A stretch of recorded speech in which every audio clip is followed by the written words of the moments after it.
This is Apollo Control at 61 hours, 41 minutes. And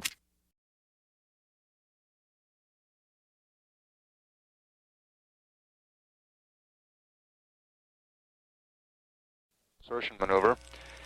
We'll pass along to you information on that maneuver as soon as it is available.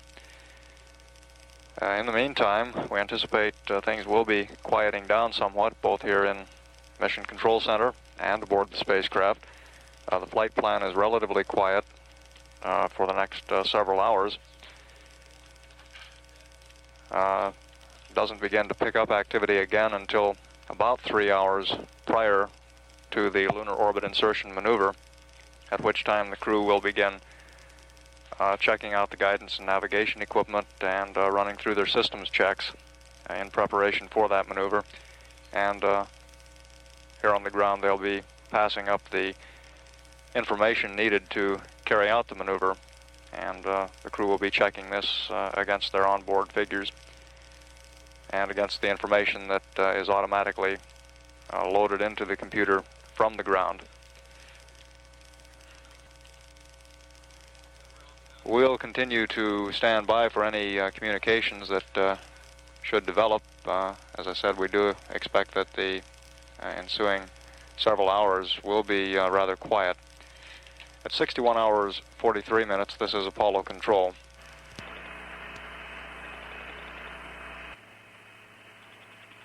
Apollo 8, Houston. Go ahead. Okay, we still need to talk about the Rev 2 attitudes we're going to use to work around the fact that you have a fog center window. Whenever that's convenient, we'd like to go over what your thoughts are on the subject and make sure we can get our flight plan squared away. Our thoughts are to make do the best with what we have. We are not interested in changing a lot of things right now, Ken. Okay, the one proposal that sounds like it has some advantage to it, if we let Jim do his evaluation through the telescope, you do everything exactly the same except you turn and roll over 180 degrees so that your head's up, and let Jim do his tracking through the telescope, and you'll still be a yaw right when you go to pick up your TV and that type of thing. It looks like that probably will cover everything. We can do that, or we can just go as is and just have to let some of that tracking evaluation go by. Another alternate would be to have Jim look out the right-hand rendezvous window, and you may have to change your attitude in order to get the same picture there also.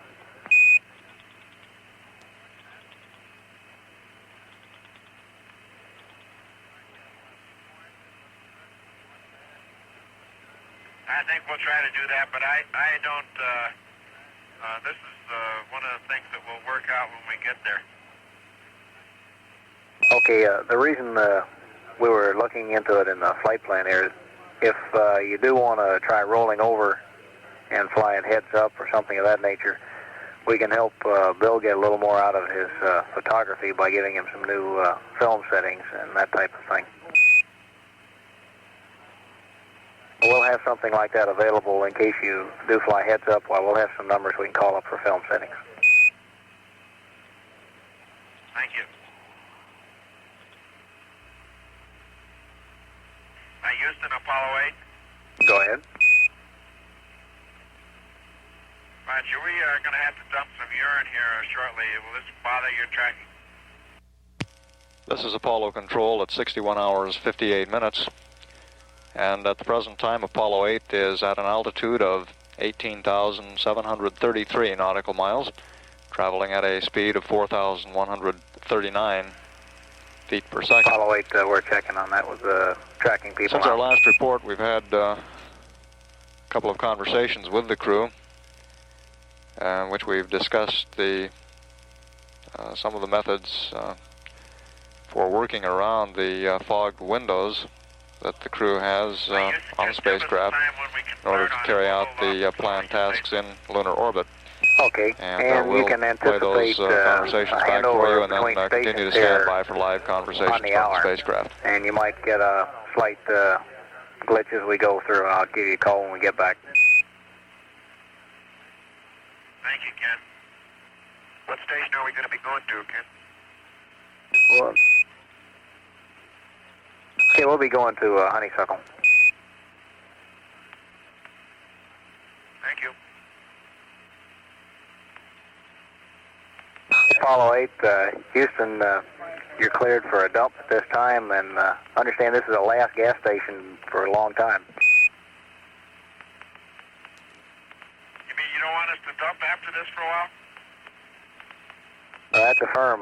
Due to the tracking, as you approach the LOI, they would like to minimize any of these type of perturbations. Apollo 8, Houston, through Honeysuckle. All right, Houston, through Honeysuckle. Read you loud and clear. Okay. Good morning. Good morning. Thought you went to sleep. You got over to Australia. You got over to Australia pretty fast. All right.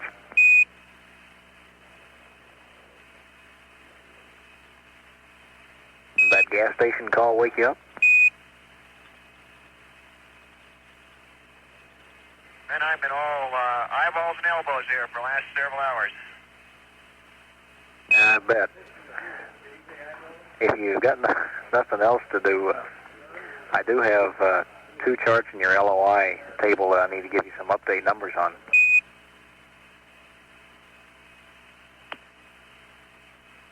Stand by. We'll get our LOI tables man on the line here. Houston, stand by. Right.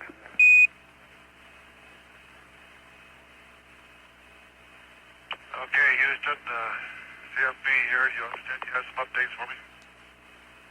Yes, sir. I've got a couple of charts in your chart book under LOI, and I have some numbers to fill in. One of them being the chart of LOI delta V magnitude versus abort delta V. Okay,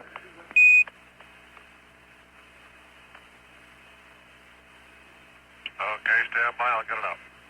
Roger.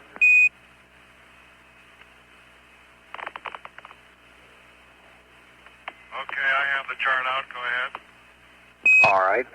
Mode 1, 5 hours. Roll 1.38. Pitch 7.89. Yaw 357.37. Mode 1, 15 minutes. Roll 180.73. Pitch 29.46. Yaw 1.65. Over.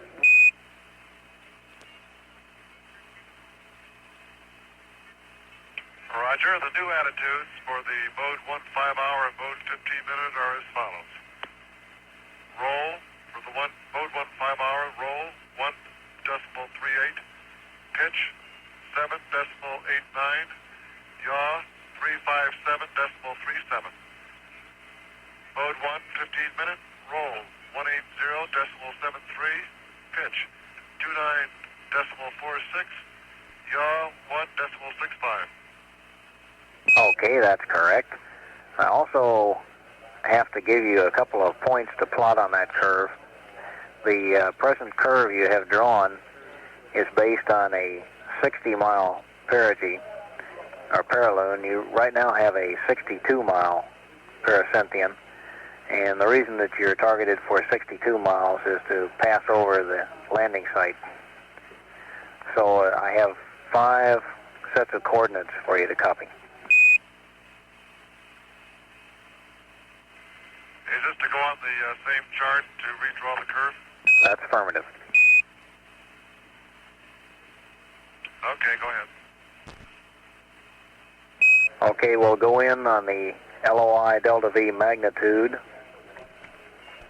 1600. Abort Delta V 2450. 2450.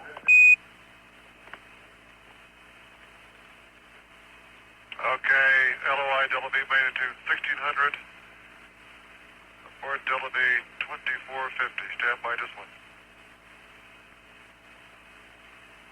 I have it. Continue. Okay. The next one is the LOI Delta V 2000. Abort Delta V 3130. Roger, up and plotted. 2400 LOI Delta V. Abort Delta V 3880. 3880. I've got it plotted. 2800 LOI.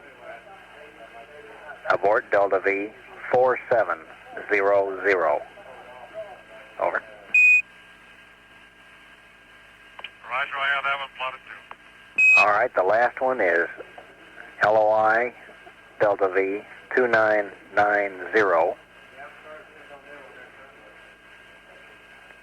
Abort Delta V 5114. That's almost directly under the end of the present curve. 5114. Aeromed, Say again the LOI Delta V magnitude, please. All right, LOI Delta V 2990. Roger, 2990. Okay, I have them plotted. All right, and on the next one, you should have a chart at number 10, and we have 3 numbers to go in there for a mode 3 gimbal angle. Roger, go ahead with the mode 3 gimbal angles. Roll 180.87. Pitch 42.31. Yaw 1.65.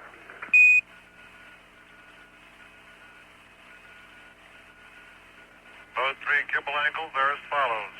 Roll 180.87. Pitch 42.31. Yaw 1.65. Roger, that's correct.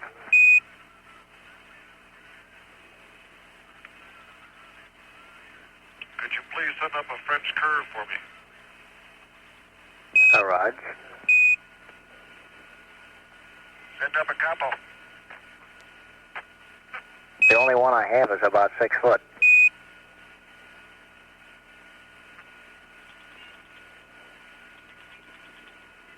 Houston, could you give us some gimbal angles to point at the moon? I never have seen it the whole trip. I'm wondering which way it is from us now. Roger, 180. This is a test on PAO release. Test 1, 2, 3, 4, 5, 6, 7, 8, 9, 10. Test out. Houston, Apollo 8, radio check. Roger, loud and clear. Roger. And we're getting ready to give you a rundown on your systems. We're going over all the final steps, and we'll tell you what we see in the way of trajectory and systems information. And once again, Dr. Joe Kerwin has brought over all the latest news, and we can read that up to you a little bit at a time if you aren't going to sleep. What's he going to do, read out of the AMA journal? Right.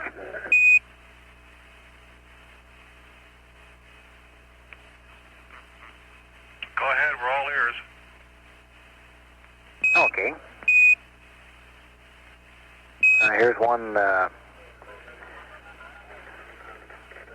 previously scheduled 72-hour ceasefire by the Viet Cong went into effect today, 17 hours before the 24-hour Allied truce was to begin.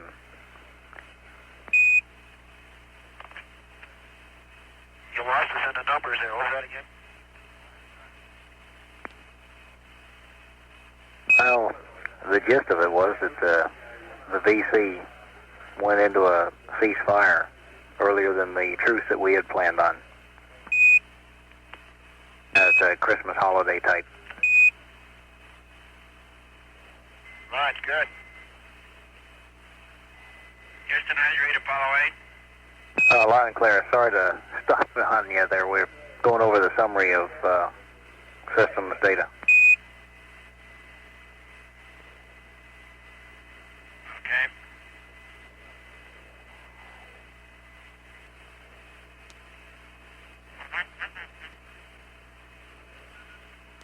This is Apollo Control at 62 hours 24 minutes, and at the present time Apollo 8 is traveling at a speed of 4,159 feet per second.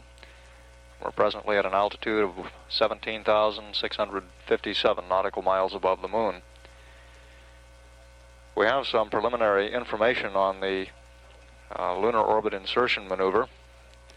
We anticipate that this information will be refined and updated as we get additional tracking information on the spacecraft.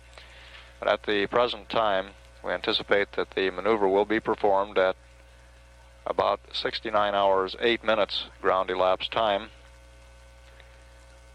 The burn will be a total duration of about 4 minutes 2 seconds, and it'll slow the spacecraft about 2,990 feet per second. We anticipate that the velocity at the beginning of the burn will be about 8,400 feet per second. And this would give us a velocity following the maneuver of about 5,400 feet per second. We've had some conversations with the spacecraft since our last report, and are in communication with the crew at the present time. We'll pick up with the tape and then follow with whatever live communications are going when we complete playing back the tapes.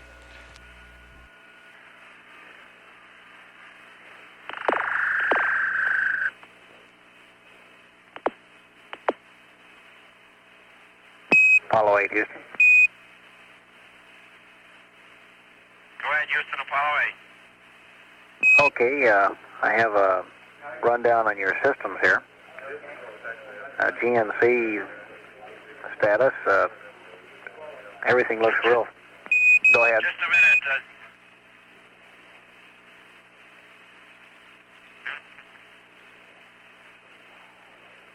I want to wait till the LMP gets on the headset, Houston. All right.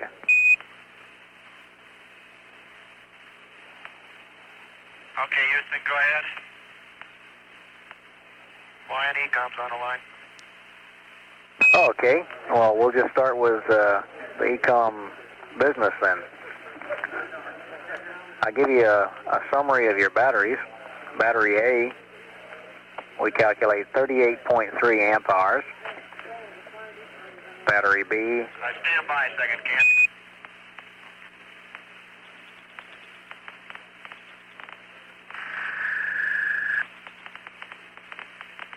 Let me get my chart out.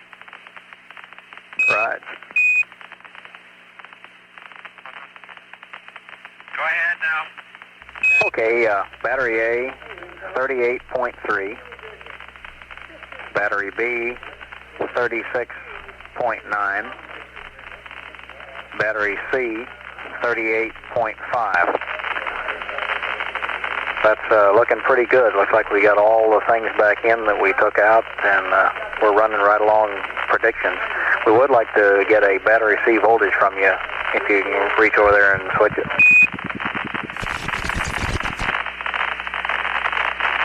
Roger.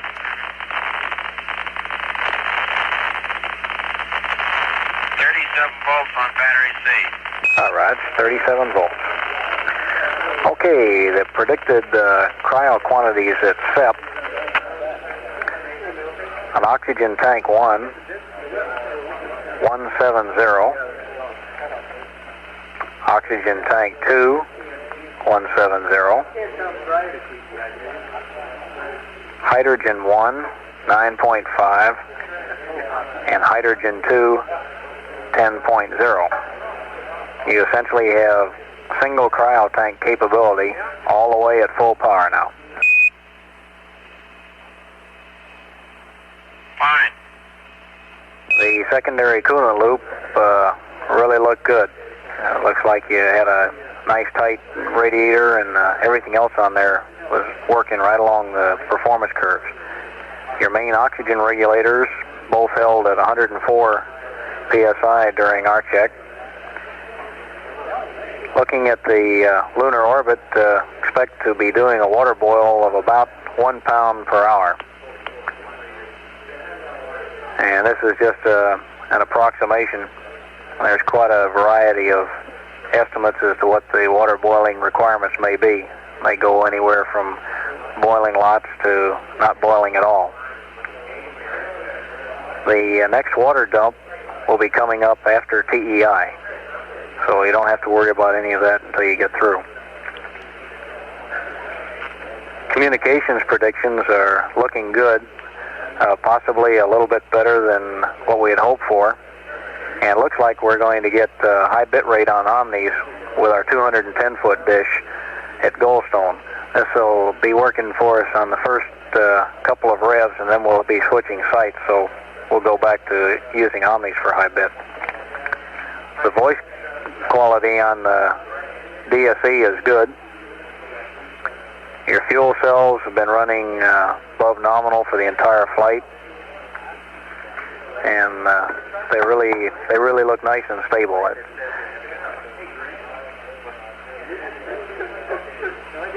There's been some destratification. It'll stay on normal voice, doesn't it?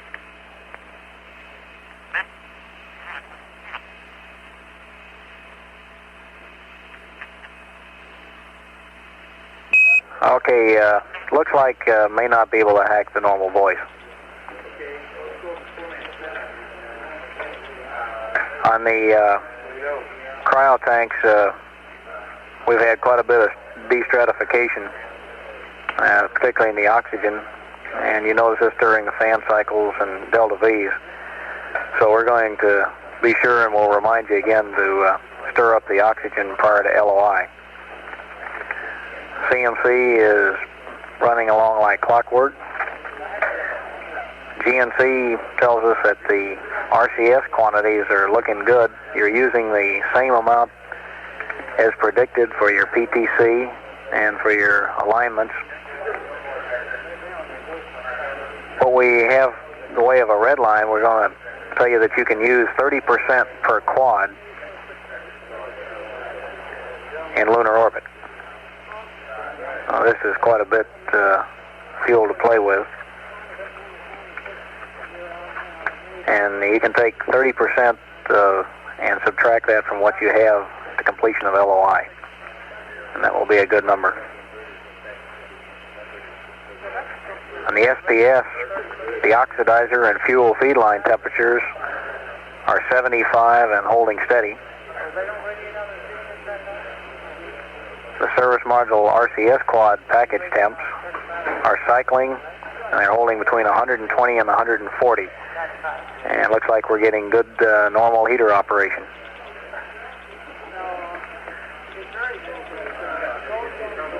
We plan to have you in a 60-mile circular orbit after LOI 2.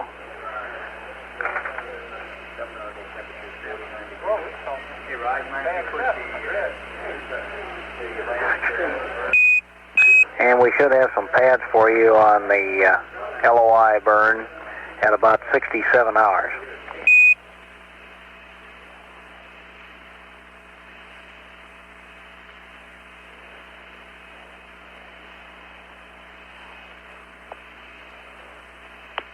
Roger, we got all that. Okay,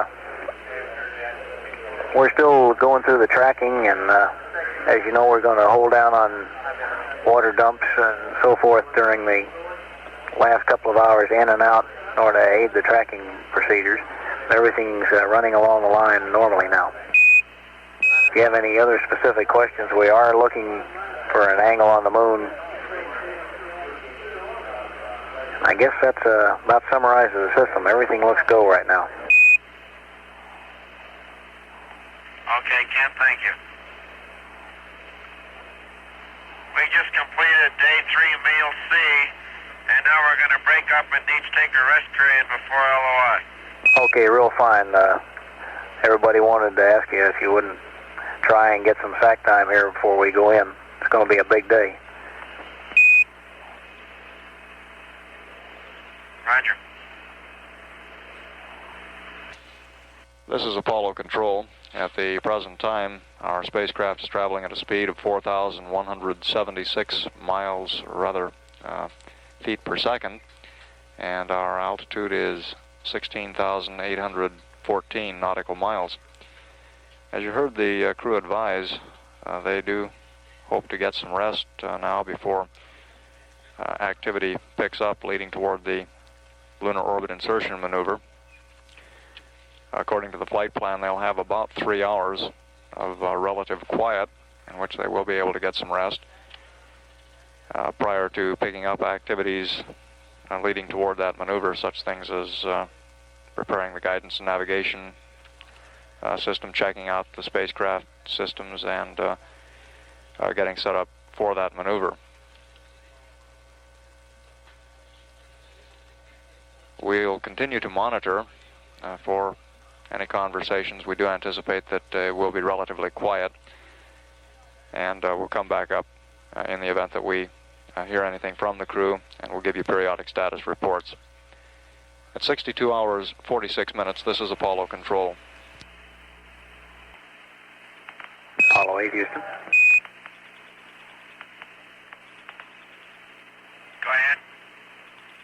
Finally found out where the moon is. In your present PTC attitude, if you happen to look out the right window as you go by a roll attitude of 320, it should be there. Thank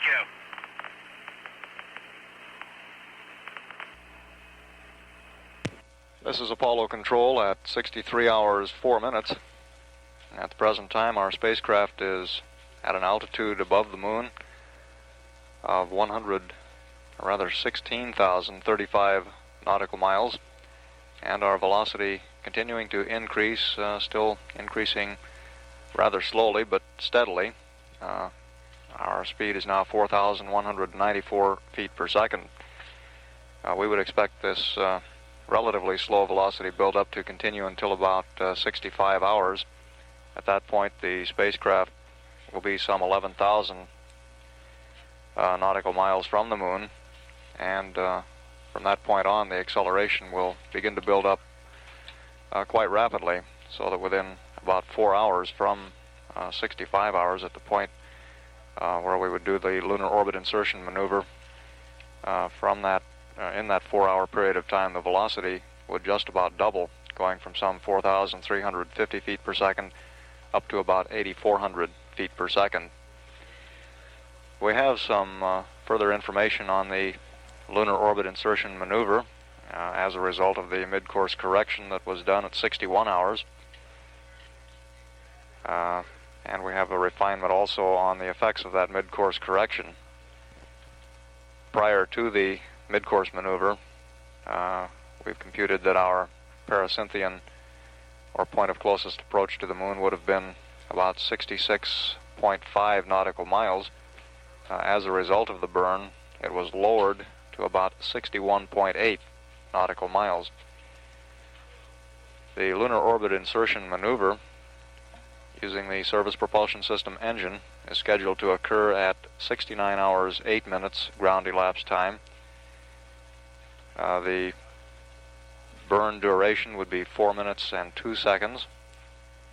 This would give us an orbit about the moon with a low point of about 60 nautical miles and a high point of about 170 nautical miles. We've had one brief conversation with the spacecraft since our previous report, and we advised the crew that they should be getting a good view of the moon as they continue through their passive thermal control mode, with the spacecraft rolling at the rate of about 1 revolution per hour, and at a certain specified degree of roll, they should acquire the moon through one of the windows of the spacecraft. During this period of time, the spacecraft will be coming into a much better view of the moon, with a larger part of the lighted surface becoming visible to the crew. Okay, we'll play back that short conversation for you, and then pick up with a conversation that is developing right now between Capcom Ken Mattingly and the crew.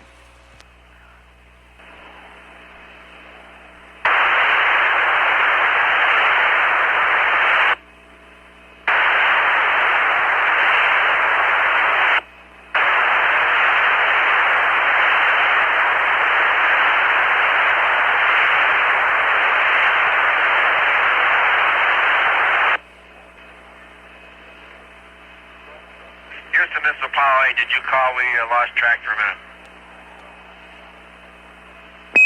Okay, Apollo 8. That's you're cleared to go ahead with that. So I'll take surgeon recommends a small one. Small one, roger. Apollo 8, Houston, if you can, we'd like to have you stir up the oxygen cryo. Okay, I'll do that right now. Thank you. 2 minutes each. Just the oxygen? Okay, we want to get both the oxygen and the hydrogen this time. Oxygen, Ken?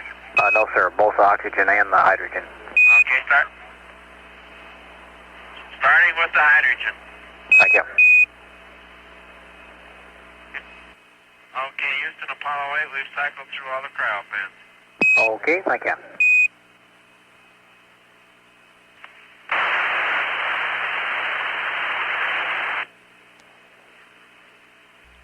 This is Apollo Control at 63 hours 43 minutes. At the present time, Apollo 8 is traveling at a speed of 4,236 feet per second, and our altitude is 14,399 nautical miles above the moon. Since our last report, we had one brief conversation with Frank Borman aboard the spacecraft. It's been relatively quiet on the spacecraft, as we would anticipate. The crew indicated that they would attempt to get some rest between the mid-course correction, which was performed at about 61 hours, and the starting of activities leading up to the lunar orbit insertion maneuver at 69 hours and 8 minutes ground elapsed time. There will be a period of a couple of hours before the activity picks up in preparation for that burn.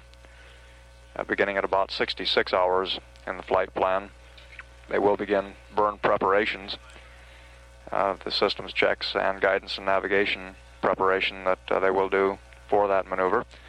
And until then, the flight plan is relatively quiet. So we, in line with that, do expect that we'll be hearing very little from the crew. In a previous conversation, we heard Bill Anders request permission to take a Seconal tablet, one of the short-acting sleeping pills that the crew carries on board, and the flight surgeon recommended that he take a smaller tablet. They carry two different sizes, one a 50 milligram tablet and the other a 100 milligram tablet, and the recommendation was that Anders take the 50 milligram tablet. We'll play back that conversation with the spacecraft, that very brief conversation, and then stand by for any further communication from the crew. It appears we'll have no further communications from the crew, at least for the moment. Here in Mission Control at the present time, activity is beginning to pick up as we near our change of shift. Flight Director Glenn Lunny and his team of flight controllers are coming on at this time, receiving briefings from the previous shift headed by Flight Director Milton Windler. And the activity on the floor of the control center, as you would expect, is somewhat like a beehive at the present time. At 63 hours 48 minutes, this is Apollo Control, Houston.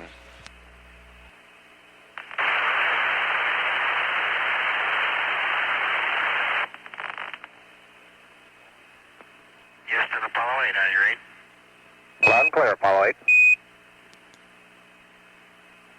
Okay, thank you. Roger, we had a momentary loss there. How's the tracking? Looking great. How's the tracking data look, Kim? Looking great. Roger.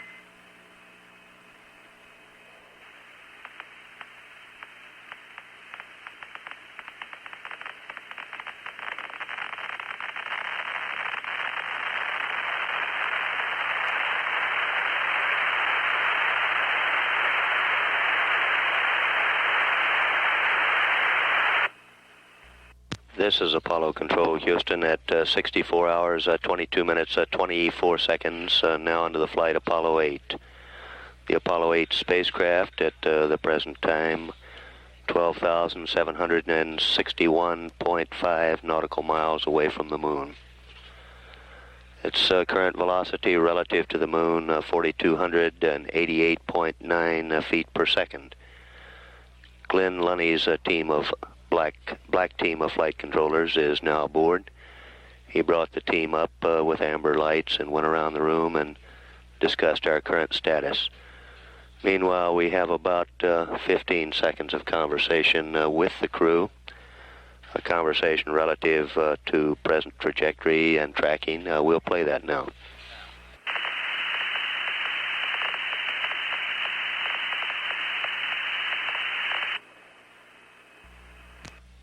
So at 64 hours, 22 minutes, 37 seconds, you heard the discussion. Our tracking looks great. This is Apollo Control, Houston.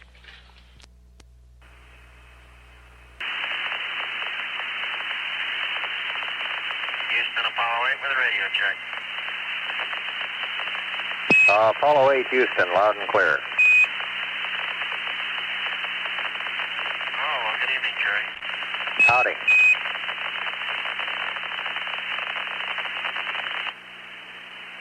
The Black Watch is watching. How do you read on this end? How do you read on this antenna? Loud and clear on that one, Bill. That's Frank. Roger.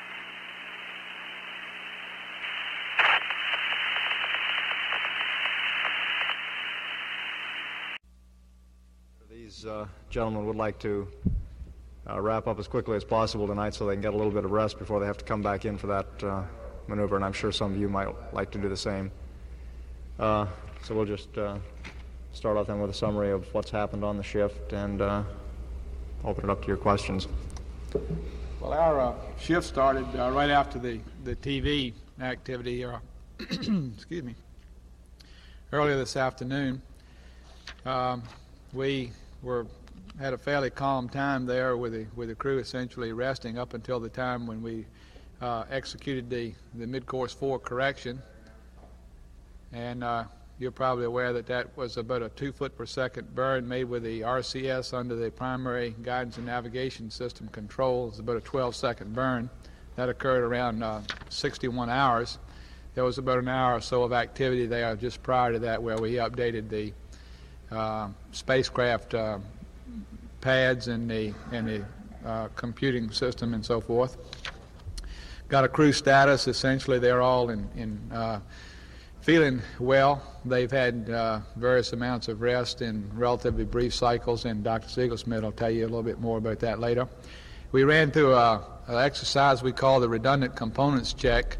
As you're probably aware, we don't even use all of the systems that we have on the spacecraft. We have some redundant components, some backup systems that we have not had to use yet, fortunately. And we wanted to exercise those right after we left the the Earth, and again just before going into lunar orbit. And so we went over that redundant systems check around 61, 62 hours, and all those systems checks worked out very nicely. And right now we are very happy with all the spacecraft systems. Of course, we're going to continue to look at these all the way up until the formal go is given, which is around 68 hours. But as far as we know now, everything is really perking along very nicely. It's a true compliment to all the people that sweated over building the spacecraft and putting it together and getting all of the systems integrations and all those things. Some of the things that you might be interested in, the LOI maneuver is set up now for 69:08:05 ground elapsed time, and I think that comes out very close to 4 o'clock in the morning. It's around a 2990 delta V, and if y'all have been following the flight plan, as y'all have referred to in our previous discussions, I think the flight plan says it's 2991, so we are obviously pretty close to the operational trajectory that was predicted several weeks ago. It'll be about a 4-minute burn, put us into a 169.3 by 60-mile orbit, and then a couple of revs later, 4 hours later, we'll make another maneuver that'll put us into a 60 circular. Right now, the trajectory that we're on, at last reckoning, it was just a little over 60 nautical miles for the Paracynthian, about 60.5.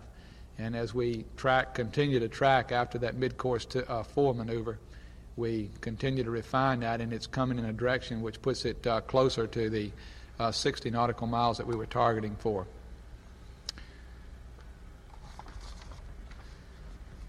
We have earlier in the flight, we talked a little bit about how we'd use some extra RCS fuel. We have some 1,200 pounds on board, and we've got at one time about 100 pounds behind the flight plan, and it was basically due to the extra maneuver that we put in trying to get away from the S-4B early in the flight, and also a maneuver there, the control and some of the ullage maneuvers and nulling out of the big SPS burn, the SPS burn that we made.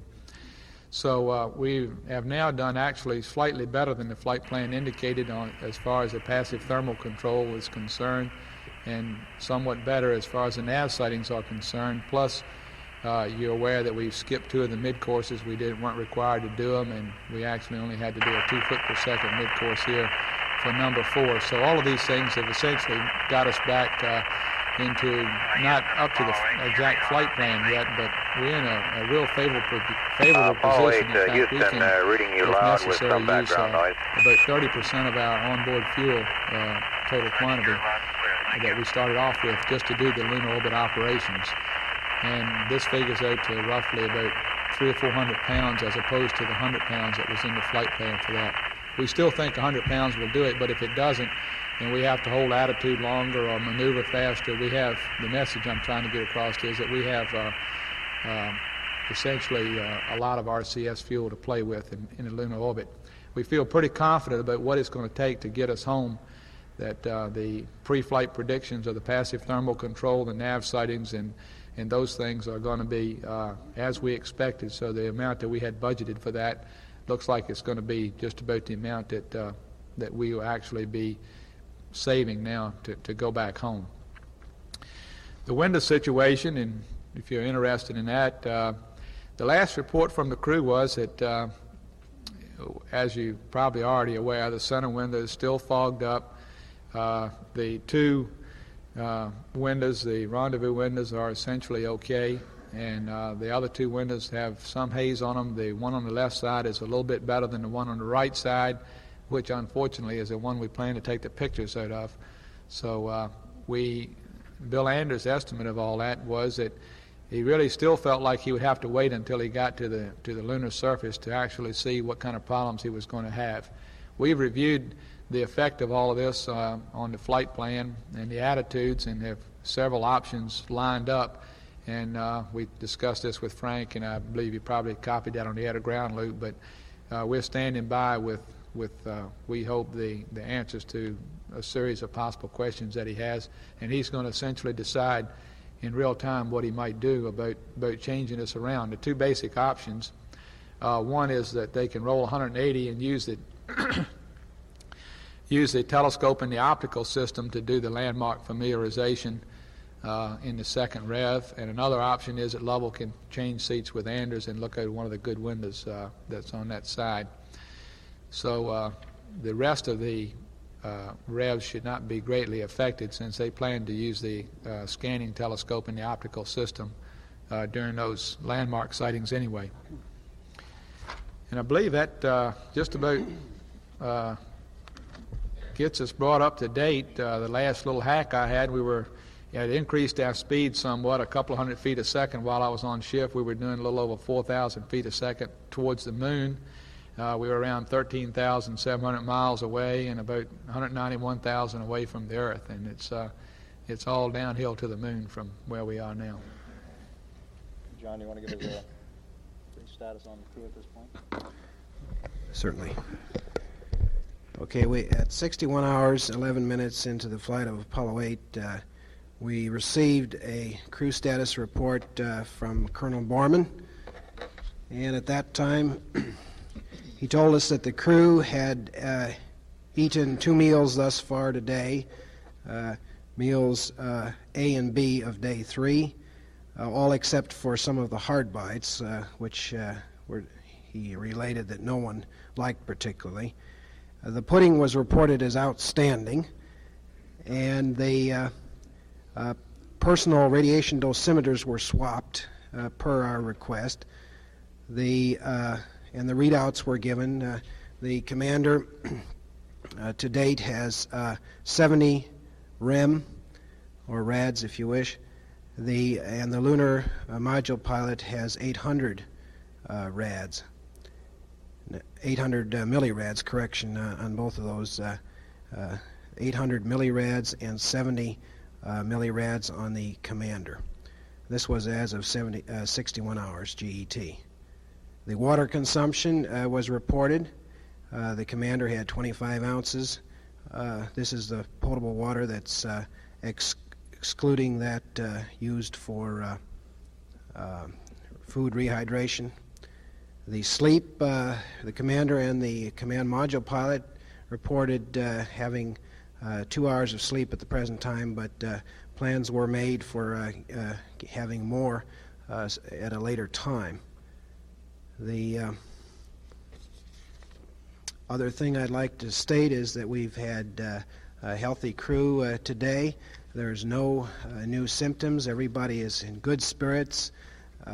We were go for LOI throughout our shift, and while the next team is going to make the final decision, I see no reason why the crew should not do the LOI burn from a medical point of view. So everything is real good there, and we're very happy. Okay, before we start the questions, I'd like to introduce these gentlemen for those of you who may be with us the first time. Tonight, this is Milton Windler, our flight director, and Dr. John Ziegelschmidt, the flight surgeon. And I'd like to start, if anyone has a deadline to meet, we'd like to take those first. So let's get this one in the back. Would you wait for the mic to get to you, please? Can you tell us in miles per hour how fast the Apollo 8 will be going just before LOI, how much in miles per hour it will be slowed down by the SPS, and how fast it will be going in MPH when it goes into LOI? No. Give me a minute, I think.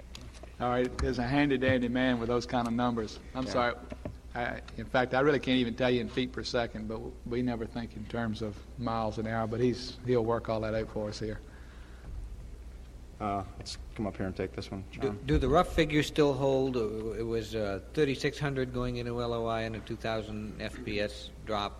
I mean, are we in that same? Yeah, we're right on the predicted. I think I mentioned to you that our delta V is within 1 foot per second out of 29,900, 2990 with a pre-flight estimate. 2990. Yeah, I think isn't that what I said? Yeah. 2990 is feet per second is the delta V of that maneuver, and the OT, the operational trajectory, in your flight plan, I believe, has 2991. Is that not right? That's not velocity. That's a delta V of a burn. So your question was about the velocity, and I say that this tells me that the numbers that you had before the mission are essentially right. Doug, I've got a couple more questions, but Tom's on deadline. Why don't you take him first? Okay, yeah, let's get this one up here, and then we'll come back to those of you who... Today's picture, the TV picture of the Earth, does anybody yet know where the North Pole was? I think I do. Where's that? 8 o'clock? Essentially the top of the, well, just a minute. I'll draw it on the blackboard here. Let's shove this out a little bit. Oh, well, because it didn't write. Oh, I would. It's a better picture than I'll be able to do. You got enough light there? You're right, I should use the other.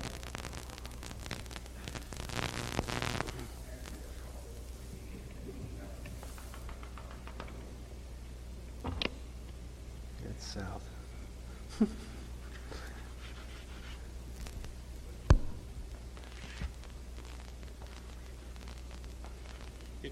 If you'll go back and look at your picture, I think you'll find a very pronounced South Polar ice cap. If you'll recall, we took the picture when the spacecraft was right over Central America, South America, and so forth, and the Terminator was over Europe. It was in the even nighttime was in Europe. It probably was, I say Europe. It was, to the west side, and that was the real clue which way was up. And north was up here. I probably got it shifted too much around on the screen. I really think it was probably more like this, but when you go back and look at the picture again, essentially the top of the camera was up here, the way I saw it. But in any event, sir? Show, the spacecraft, I mean, the Earth looked like a half a bowl this way. That's right. That's right. Now, in the screen, that's what we want to know. Where, as the people saw it on the screen, that's not what the people saw on the screen. That's what I saw. Well, the Terminator, it was a half a bowl. Not... The Terminator was on the top of it. That's the Terminator right there, and this is where the circle. I was trying to draw a circle here. Maybe I need to draw a better picture.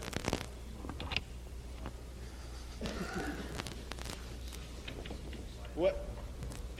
Was my picture twisted different from yours? Because that's entirely possible. I don't know. But what I saw on the screen in the Mission Control Center.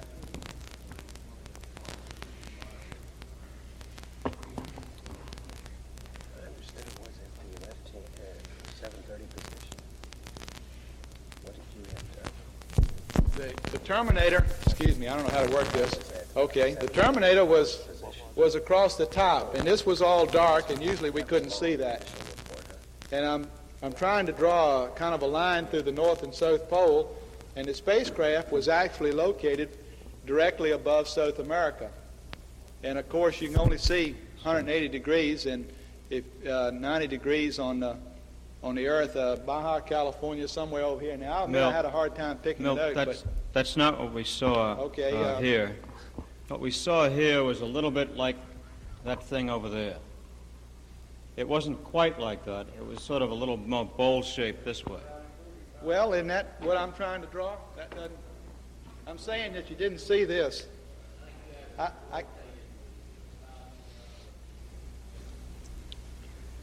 Terminator was Why don't we wait for the print? You're saying the Terminator was like this? Yeah, right. That's what we saw. And if it was that way, where was the North Pole? Good grief. Down here, then. The Terminator was in Europe. North Pole was down at 8 o'clock, the way Haney said it was? If that's the way you saw it. That's the way we saw it.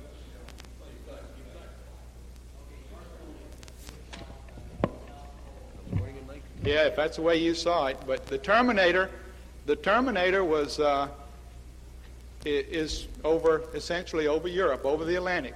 So you can tell from there. And you'll remember that the fullest part of the Earth in the wintertime is in the southern hemisphere. And you could, if you look at it, I believe you'll notice a pronounced, very even-looking area that looks like the polar ice cap. Now, that's the way I saw it. It looks like that we have 50 different views of it, but I looked at it for quite a while, and I'm sure you did too. And maybe they, the way it's presented in the control center, twisted it around over Maybe the stations actually had it vertical then. Well, you've got me there. I haven't seen it. If somebody could bring over one, I could use that and tell you where I think the North Pole was. We'll see if we can get a print over. That might help. I just had one other. I just have one other question. I was wondering, for Dr. Ziegelschmidt, Doctor, since the crew seemed a little chipper, a little more chipper today, a little more lively, a little more talkative, a little more interested in what they saw, and wanted to transfer that to people back here. Chuck, we got do you think that the reason, one reason perhaps, that they were more talkative was that they were feeling better? Absolutely, and I think that. Could you go into that? Well, I only have my subjective opinions based on their voice communications. Of course, our physiological data has remained normal at all times throughout the mission. So the only clues I would have are those of voice quality and knowing the men and knowing their personalities. And I think it was quite obvious today that everybody was in great spirits and doing a tremendous job. Yeah, we got anyone that's got a deadline problem? Doug, I have a deadline. Just one more question. Okay. I'm sorry. There's a report that there's a 10 to 15% chance of a solar flare in the next 3 days, and I was wondering if anybody could comment on that, whether they've heard that, whether forgetting that you might have heard it or not. Is this very possible? A 10 to 15% chance of rain, I know, is usually means that it rains. Yes, but let me point out that we're not worried about the worst solar flare that has ever been recorded. It's still not of a magnitude that bothers us in the command module. Not only that, but in lunar orbit they're in better shape because they're protected half the time. They're blocked out. The number you quote is probably some average number, frankly, it sounds like. And space meteorology. Has the crew caught up with the sleep it lost earlier in the mission yet? And are all three sleeping at the moment? The three crewmen were resting at the time I left the Mission Control Center. I don't know until they report to us whether they actually were sleeping, but they were maintaining radio silence, and we had planned that in order to give this crew some more time to catch up. The answer to your question is no, they have not caught up on the amount of sleep we would like to have seen them had to this point in the mission. How much sleep are they going to get during the lunar orbits? That would only be speculation on my part, but with the once-in-a-lifetime opportunity here, I imagine the crew will not sleep during those 20 hours. I certainly wouldn't. I don't believe I would either. Let's come back over here and get this one. I'm sorry I couldn't answer your question better. Milt, could you give us some times for LOS and AOS on the first rev? I thought you'd never ask. You should have said that earlier, I'm sorry.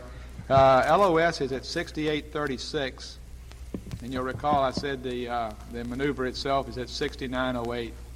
And then AOS, assuming that we do execute the maneuver, although it wouldn't change too much, is 6930 is the prediction that we had when I left the control center. Of course, they'll update that, but I don't think it'll change a great deal. Okay.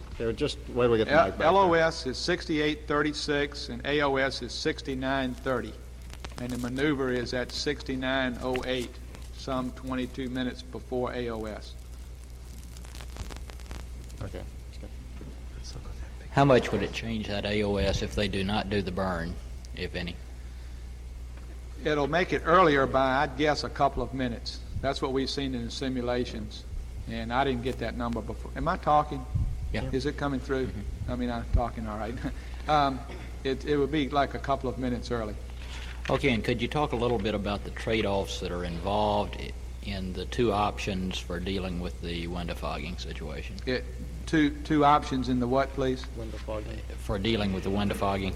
Well, essentially the trade-offs, as we see them here on the ground, and you recognize, of course, the crew has been in a better position to evaluate them. The one that we recommend essentially gets all of our test objectives. It has Anders doing the photography, which he's been practicing. It has Lovell doing the landmark familiarization work. And remember now that I'm referring primarily to the second rev. This is the one just prior to the TV pass, when they're on the backside, just prior to the TV pass.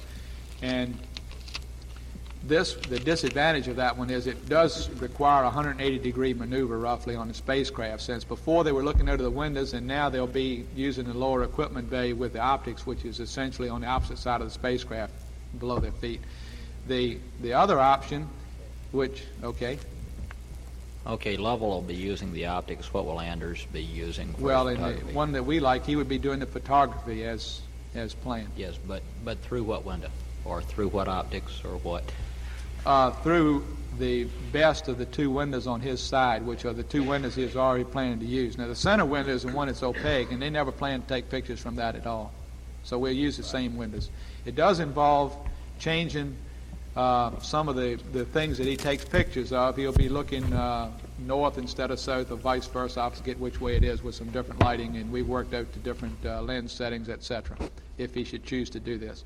Now, the other option would essentially put Anders in the center seat and Lovell in Anders' seat, and then Lovell would look through the windows on the right-hand side, the rendezvous in the other window, and do his familiarization through the window. And the disadvantage to this is that Lovell then would have to do any photography on that particular rev.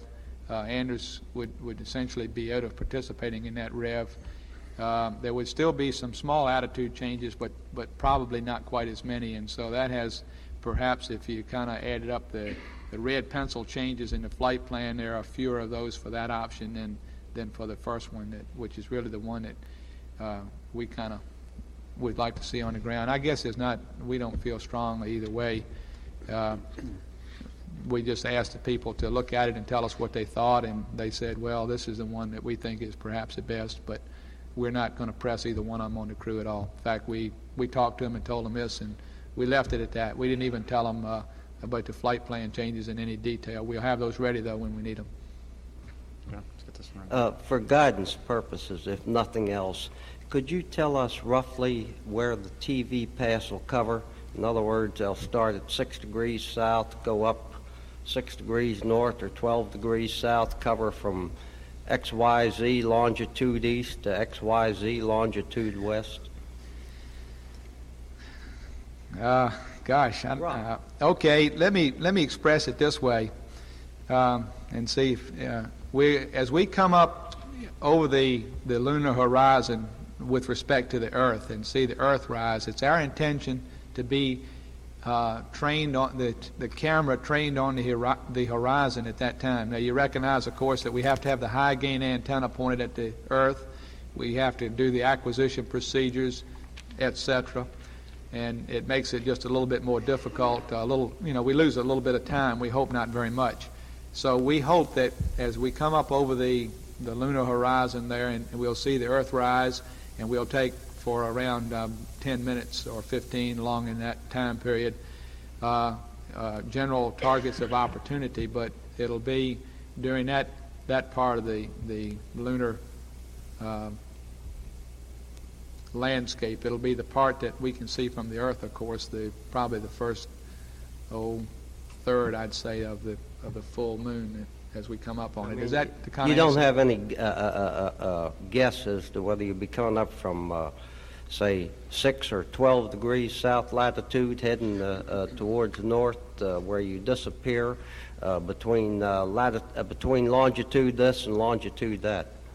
So at least we can study the damn maps and see what we know. At well, least what don't they have a ground track map of the lunar surface? Yeah, we've got the. I say I have the ground track, but Okay, well, if you'll go I don't back have to- it on the TV pass. Well, the TV pass is the second rev. I think the ground track is Rev 1 and Rev 10. Okay, but in between, they've changed very little. The moon doesn't rotate, so the reason they didn't put them all is they're all the same. They just would That's what I want to know. Okay, and I think it starts right at pretty close to 90 degrees in, and it goes from south to north right at that point, I believe, doesn't it? But you've got the map. You've looked at it probably later than I have. Let's get this one right here. A couple of questions. One for Dr. Ziggsmith. If the crew was feeling so rosy, how come Anders was taking Merazine today? Anders did not take Merazine today. We got some clarification today as to whether Merazine was taken earlier in the mission. To be exact, at 28 hours, 20 minutes into the mission, both Jim Lovell and Bill Anders took one Merazine tablet. We had prescribed that at their option, and we did not know whether they had taken that or not, and we learned today that they had during a crew status report. That was this morning? This was this morning on the first shift. The notation in the transcript is that at the same right, time and they that both is an took error. the Lomatil. Right, that was an error. It's an error in the transcript that I think this transcript only says that I forget which one of the two crewmen took Anders, but Lovell also took it. So they both took it? That's right. As a prophylactic measure? No, because they felt nauseated at that time, 28 hours and 20 minutes into the mission. Oh, that's referring then back to 28 hours. That's right. This report came through at about 58 hours. That's correct. That's was the time gap there. But no, we have had no symptoms whatsoever. This was just bringing the medical people up to date. Okay, and a question for Milt. The TV passes for Christmas are still at 8:31 p.m. and is it 2:30 in the afternoon? They haven't changed. If that's the schedule you've been given, that's when they'll be. And that would be the 2nd and what, Rev? 9th. 2nd and 9th. Yes. And one other question. The LOS, AOS times again, could you just go through that? We went through them twice. Okay.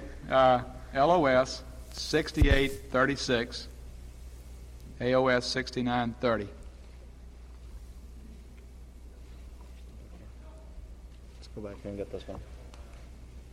Read back LOS. Oh, it's roughly about 1 hour and 15 minutes, 10 or 15 minutes, something like that. Going back to the ground track map, as near as I can make out, the flight path takes it over, the most commonly known features. The flight path passes over the Sea of Tranquility, the Sea of Vapors, and the Crater Copernicus. Would we get TV views of those features? Some of those sound like they're too far around. I don't. Not according to. Well, I've looked at the map and okay, they appear to pass right over it, over those features.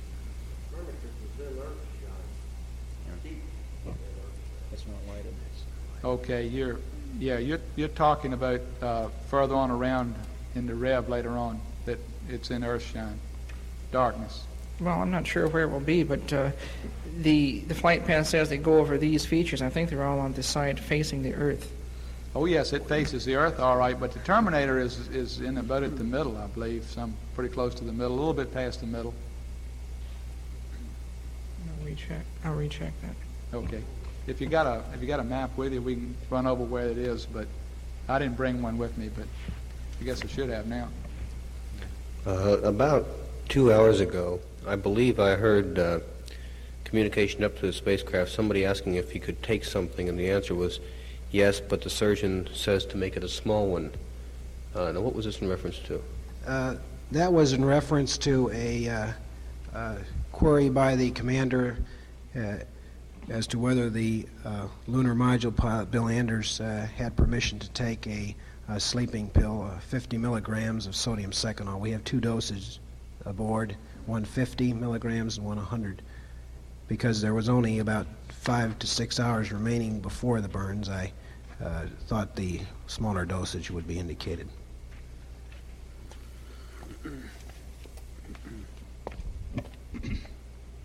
Milt, early in the evening, about 60:30 into the flight, in conjunction with an IMU realignment, there was a gimbal lock warning light and a problem locating a couple of stars, and it wasn't clear whether that was a problem that was solved or whether that's a latent problem that might still exist in the gear. Could you clarify that, please?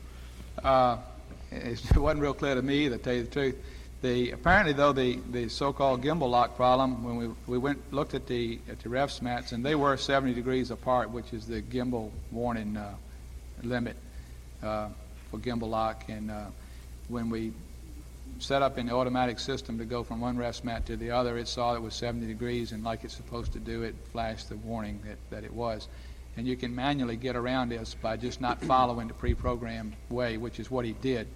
So that was the thing I think that we could have helped him with on the ground, was we could have given him perhaps a little angle deviation there without him having to kind of trial and error. But the guys tell me, Grand Paulus that perhaps you met last night was telling me that probably a trial and error process is the best way to get around that. But we're going to look at helping him the next refs mat change, which happens after TEI. Now, the problem with the stars, the way I understand the computer, some years ago they went through a big program to set up what they call Apollo stars, and they plugged in some constraints on what stars could be used, and these constraints were not very severe. And the big computer program, which is set up by people, spit out a bunch of stars. And when you go to this thing that they call pick a pair, this routine, it comes up with a couple of stars which are not always the best stars available. It just apparently grabs a couple at random, or I don't know how it selects them really, but you can do it again and it comes up with other ones. And that's what he was doing there, and we were telling him also that if that didn't work, why, here's a couple more, and he was looking out the window and saying, here's a star that I see, and he actually aligned it by going through this, by selecting some other stars, which is all right, as long as he punches in the star numbers and they are in the computer memory, which a whole host of them are. But it just happened that the couple that it came up with the first time were not the ones that he could identify readily. And we discussed on the problems he's had identifying the constellations, the weak stars, and so forth. As far as the gimbal lock problem, then you don't really know whether that's been solved or not. And well, it's not a case of solving it. It's been with us all along. We can't let ourselves get into gimbal lock, or at least it takes a while to recover from it. You got to set back up again. So that was a real situation where the two refs mats happened to be beyond that. But it's not something that you can't work around by manual procedures. So there's no real concern about that then? No. The only concern is that I think that we on the ground could have an answer ready for him. You recall he asked us to give him some angles to go to avoid this, and by the time we got him some angles, he had already avoided it himself. And people tell me that, okay, that's probably the best way anyway, but I'd like to see us do a little bit better than that and be ready to tell him. I don't like it when the flying ecom ties us with the answer there. I think we ought to be ahead of them. But they are very, very sharp on all the procedures. The ground people are too, really. Everybody amazes me. A lot of people are doing good work on this flight. Thousands. We got a note here that we gave 6836 for LOS and the clock that's showing 6856. Well, I don't know what the LOS clock is.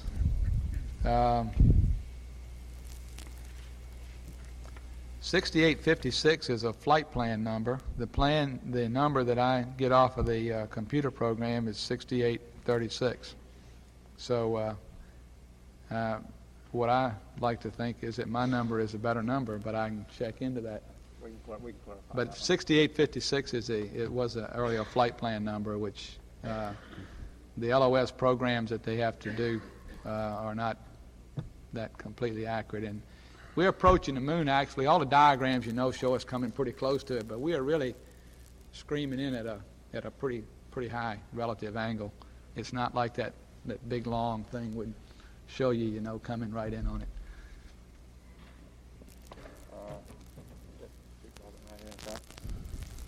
Can we get the totals on the crew rest time, sleep time so far? You mean the total amounts to date?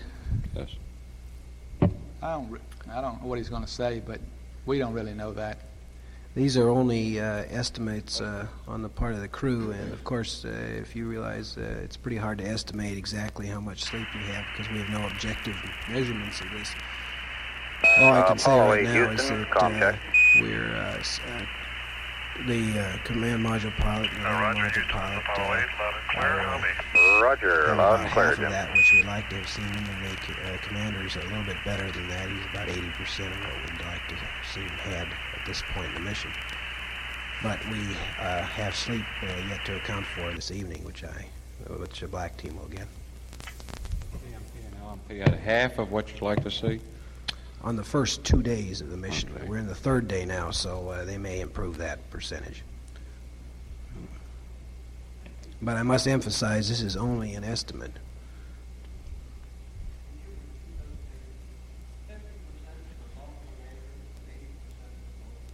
Approximately.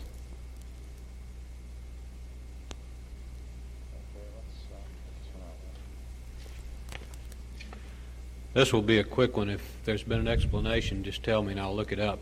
Has there been an explanation for the long lens working today when it didn't yesterday? Yes, there has been an explanation. I hadn't heard it. The long range oh, yeah. Back to this LOS, AOS thing, some rough subtraction gives it from LOS to LOI-1 would be 32 minutes, from LOI-1 to AOS 22 minutes. Does that sound like right intervals? You're coming in Does that sound like what? The correct intervals. You're coming in at a pretty high velocity, and it takes a longer time to get from LOS to LOI than it does to get from LOI back out. No, that's a function of when we want to execute the maneuver. Yeah. Which is, programmed to give us this 60 by 170, and if we delay it a little bit, then we go further past LOS rather, or we advance it some. And I'll check that number for you. I know you want to know that. I'll try to verify that somehow to the control center here. But I could have written it down wrong. Let's come back up here. We should know it by now. That's true.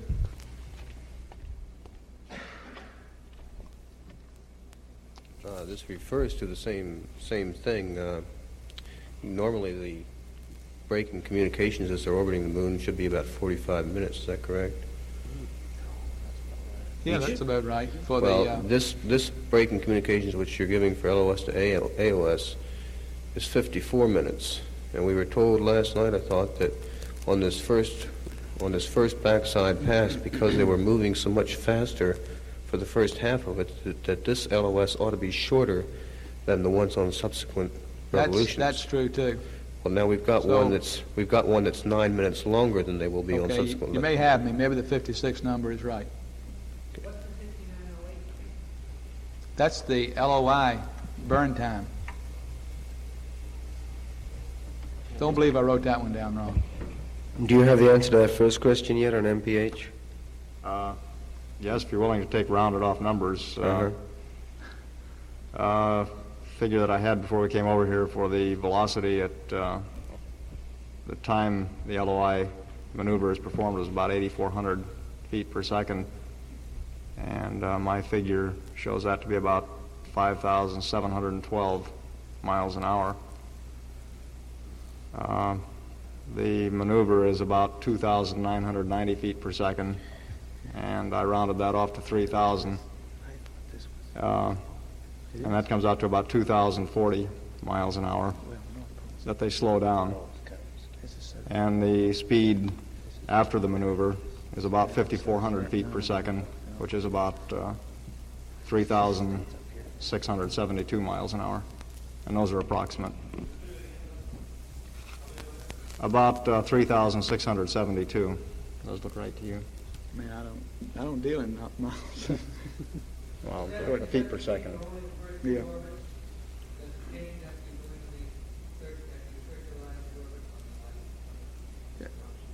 Yes. You're asking, does the velocity change from the first two revs when we went 60 by 170 and 60 circular? Yes. I don't. Yeah, you can get miles per hour out of that just by multiplying 0.68 times the feet per second figure. In the transcript earlier, you gave those figures, I don't know who did it, but PAO gave 5740 and 3740 as the velocities, which if you dropped off the 1.8, I don't know would make that difference or not. Well, I'm not quite sure we're talking about the same numbers. Well, the velocity at the point of LOI and the velocity after the burn's finished. Well, the velocity at the point of LOI, the last figure I had from the flight dynamics officer an hour or so before we came over here was about 8,400 feet per second. And as I said, I rounded the velocity of the maneuver off to about 3,000 feet per second. Yeah. Very brief question. Just two figures. How long does it take to go around the moon? 2 hours, essentially. 2 hours. And how long is the no communications break there? It's in the order of 45, 50 minutes. Thank you. Somewhat less than half. Let's come up here in front and get one more question, then I'd like to wrap this up if we could. Right here. Doctor, would you discuss this earlier comment about the percentage of the sleep from a standpoint of fatigue, and despite the excitement probably being generated by going around the moon, are you advocating any medication to keep the crew even more alert or to this effect? And then what might this do after you once leave the moon on the way back from a standpoint of their alertness or fatigue factors? What are you thinking about in this respect? Well, we're going to have to obviously evaluate that after the TEI burn, and we'll certainly one of the factors will be the crew input, how they feel, and report to us, and we'll handle that at that time. But there are certain things we might be able to do for them, such as to make the flight plan a little cleaner so we don't have to perhaps do all the activities that are programmed. That's one option. The other is to use a stimulant if necessary, but I doubt that will be necessary. But we'll have to evaluate that. It's too soon to tell that now. After all, this is the first time we're doing this. Could I briefly ask, can you discuss briefly from a medical standpoint, can you give a stimulant that will give you a relatively short-term reaction that you can turn off, so to speak, with another medication, or? Yeah, you can do all those things, but we don't like to do that, so I think what we'll ideally do is to try to get more sleep by natural means without inducing it, and okay. How long is the LOI burn? 4 minutes and 2 seconds. That last check. Oh, LOI 2 is quite a bit shorter. It's only a couple hundred feet a second or whatever. It'd just be a real brief time. I don't have the exact number, but it's. Oh yes. Thank you very much. And if some of you want to come up here and get oriented on this picture, we can I believe go with you up here. We're about halfway in between those two pictures up there, it looks like. But anyway, I've got it.